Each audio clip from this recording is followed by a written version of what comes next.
Notre apprentissage de l'amour n'a absolument pas de fin, puis il faut l'accepter, ça. Parfois, il y a des gens où on a l'impression, on a la croyance que nous aimons d'une façon totale, d'une façon inconditionnelle, puis ce sont les autres qui aiment d'une façon incorrecte. C'est une absurdité, ça. Euh, Notre apprentissage de l'amour est illimité et selon moi, c'est important qu'on ait des repères dans la vie, des exemples d'amour. Il y a sur Terre des êtres qui ont une capacité d'aimer qui sont grandioses.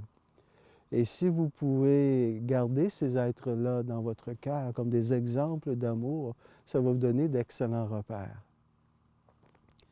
Si vous avez des relations amoureuses pénibles ou difficiles, c'est une indication qu'il y a quelque chose qui doit être soigné en vous. Alors, on a parlé dans une précédente vidéo, essayez de concevoir que l'amour est inné en vous.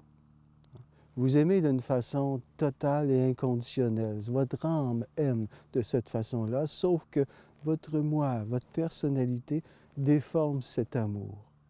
Parce qu'il a des besoins, parce qu'il a des peurs, parce qu'il a des blessures, parce qu'il a toutes sortes de limitations, parce qu'il a des frustrations, parce qu'il a été mal aimé dans son enfance, parce qu'il a des relations difficiles avec ses parents, j'en passe et j'en passe. L'ensemble de tout ça fait que l'amour inné est complètement déformé, distorsionné. Et c'est ça qui finalement empoisonne, contamine nos relations avec les autres. Donc, si dans vos relations amoureuses, bien, de temps en temps, ou parfois, ou souvent, vous éprouvez des difficultés ou des souffrances, regardez en vous.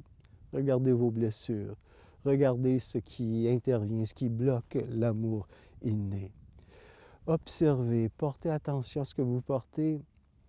Et en observant ces choses, bien, ça va contribuer à les dissoudre et à les laisser partir. L'idée dans toute cette démarche, c'est permettre à ce que l'amour inné passe à travers vous sans distorsion. C'est aussi guérir son histoire, guérir ses blessures, soigner ses émotions, pour encore une fois que l'amour inné puisse nous traverser. Et accepter que ce périple, que ce voyage vers l'amour est un voyage grandiose et qui nous donne de l'expansion.